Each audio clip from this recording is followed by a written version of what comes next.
चलिए सीधे मुद्दे पर आते हैं। मई का आखिरी हफ्ता और जून की शुरुआत, एक ऐसा वक्त जब उत्तर भारत की गर्मी सच में रुला देती है। आज के इस विश्लेषण में, जो आज तक की एक विस्तृत रिपोर्ट पर आधारित है, हम इस नौतापा के पीछे का पूरा विज्ञान डिकोड करने वाले हैं। आखिर 25 मई से 2 जून के बीच अचानक से आसमान आग क्यों उगलने लगता है? ये कोई आम गर्मी नहीं है, इसके पीछे खगोल शास्त्र और भौगोलिक घटनाओं का एक पूरा साइंस छिपा है। तो आइए इस मुद्दे की गहराई में चलते हैं और समझते हैं कि इस दौरान हमारी धरती इतनी कड़ी धूप क्यों झेलती है। आज के इस एक्सप्लेनर का रोड मैप एकदम क्लियर है। पहले हम समझेंगे इन 9 दिनों की भयानक गर्मी का सच, दूसरा सूर्य का विज्ञान, तीसरा सूखी जमीन और गर्म हवाओं का असर, चौथा ये हीट इंडेक्स आखिर क्या बला है, और आखिर में सबसे जरूरी बात, इससे बचे कैसे और राहत कब मिलेगी। तो चलिए शुरू करते हैं हमारे पहले हिस्से से। ये 9 दिन की भयानक गर्मी आखिर है क्या? अगर हम एक क्लाइमेट एक्सपर्ट के पॉइंट ऑफ व्यू से सोचें तो सबसे पहला सवाल यही उठता है कि आखिर इन्हीं 9 दिनों में ऐसा क्या होता है जो गर्मी इतनी असहनीय हो जाती है। अचानक से मौसम विभाग को रेड अलर्ट्स और हीट वेव की वार्निंग्स क्यों देनी पड़ती है और सड़कें बिल्कुल किसी भट्टी की तरह क्यों तपने लगती हैं? असल में ये शब्द ही अपने आप में सब कुछ बयान कर देता है। नौतापा संस्कृत के 2 शब्दों से बना है। नव मतलब 9 यानी 9 और तापा मतलब तपिश या कड़ी गर्मी, यानी सीधे शब्दों में 9 दिन की लगातार चुभने वाली भयानक तपिश। उत्तर प्रदेश, बिहार, राजस्थान, मध्य प्रदेश और दिल्ली जैसे राज्यों में ये टर्म बहुत ही आम है। इससे एक बात तो साफ है कि हमारी भाषा और हमारे मौसम का कनेक्शन बहुत पुराना और गहरा है। और अब आते हैं उस आंकड़े पर जो सच में डरा देता है, 48 डिग्री सेल्सियस। ये कोई मामूली नंबर नहीं है, ये वो झुलसा देने वाली आंच है जो लोग इन राज्यों में इन दिनों बर्दाश्त करते हैं। रिपोर्ट में साफ बताया गया है कि इस दौरान तापमान आमतौर पर 42 से लेकर 48 डिग्री तक चला जाता है। और सच कहें तो इस लेवल की गर्मी को झेलना इंसानी शरीर के लिए एक बहुत बड़ी चुनौती बन जाता है, एकदम खतरनाक स्थिति। आइए अब बढ़ते हैं दूसरे हिस्से की तरफ और समझते हैं इसके पीछे का साइंस ऑफ द सन, यानी सूर्य का विज्ञान। विज्ञान के मुताबिक इस भयानक गर्मी के 3 मुख्य कारण हैं। पहला, हमारी पृथ्वी का 23.5 डिग्री का झुकाव। मई के आखिर और जून की शुरुआत में इस झुकाव की वजह से हमारा नॉर्दर्न हेमिस्फीयर यानी उत्तरी गोलार्ध पूरी तरह सूरज की तरफ झुका होता है। दूसरा बड़ा फैक्टर यह है कि सूरज इस वक्त ठीक कर्क रेखा, जिसे हम ट्रॉपिक ऑफ कैंसर कहते हैं, उसके एकदम ऊपर आ जाता है। और तीसरा, इस अलाइनमेंट का नतीजा ये होता है कि सूरज की किरणें सीधे भारत के मैदानी इलाकों पर अपनी पूरी ताकत से आकर गिरती हैं। और सीधी धूप का मतलब क्या है? सीधी आग। अब इस सीधी धूप का इम्पैक्ट भी देख लीजिए। ये दिन साल के सबसे लंबे दिन होते हैं। सुबह सूरज जल्दी निकलता है और शाम को देर तक टिका रहता है।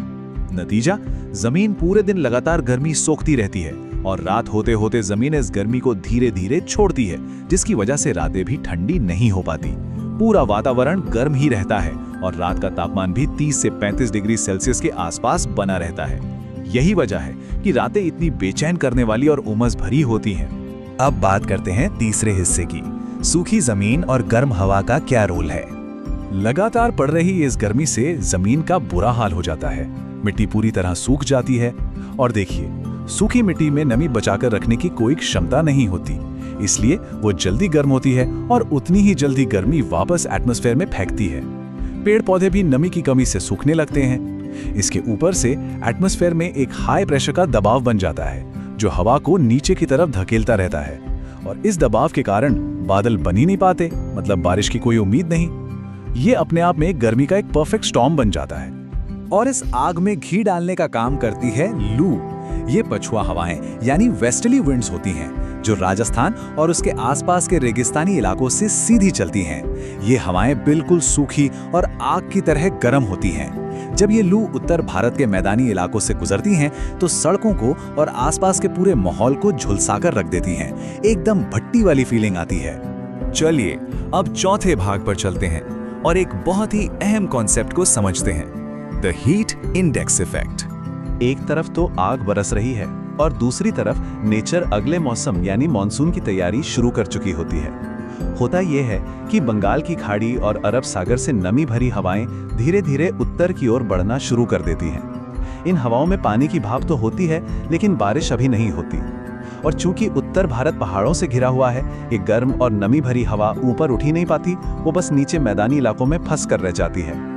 और यहीं पर एंट्री होती है इस हीट इंडेक्स की, जो सच में बहुत खतरनाक चीज है।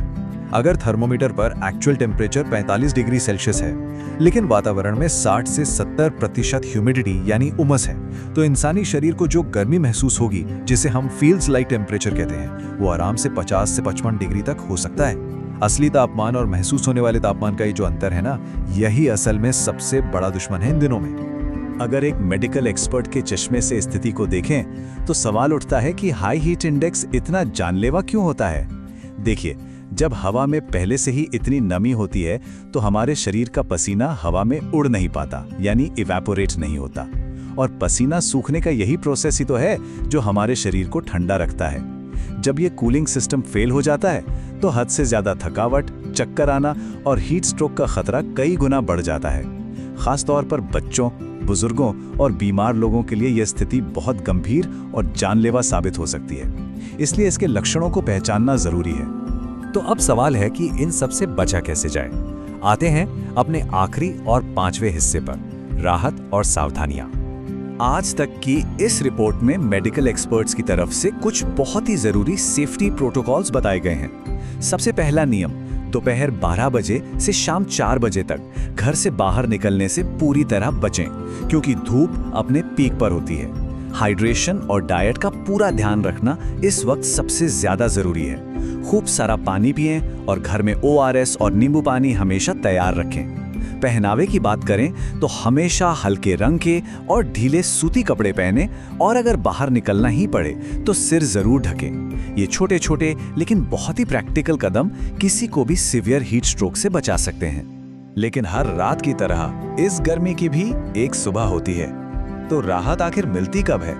जब मई के आखिर में नवतापा अपने चरम पर आग उगल रहा होता है, लगभग उसी समय एक अच्छी खबर भी आती है।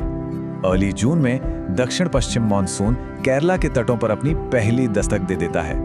उसके बाद जून के मिड से लेकर आखिर तक ये मानसून की बारिशें धीरे धीरे उत्तर की तरफ बढ़ती हैं, और जैसे ही मिट्टी पर बारिश की पहली बूंदें गिरती हैं, तापमान अचानक से गिरने लगता है और झुलसती हुई जमीन को आखिरकार ठंडक और राहत मिलती है।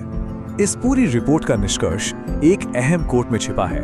नौतापा प्रकृति का एक चक्र है जो हमें याद दिलाता है कि भयानक गर्मी के बाद बारिश जरूर आएगी। आज इस एक्सप्लेनर में हमने देखा कि भले ही ये 9 दिन कितने भी असहनीय क्यों न लगें, इसके पीछे का विज्ञान और ये गर्मी मॉनसून को खींचने में एक अहम भूमिका निभाती है। ये एक बड़े प्राकृतिक संतुलन का हिस्सा है। तो क्या इस साइंस को समझने के बाद गर्मी को देखने का नजरिया थोड़ा बदला? इस पर जरूर विचार कीजिए। आज के इस विश्लेषण में हमारे साथ जुड़ने के लिए बहुत बहुत शुक्रिया। अपना ध्यान रखें, हाइड्रेटेड रहें और सुरक्षित रहें।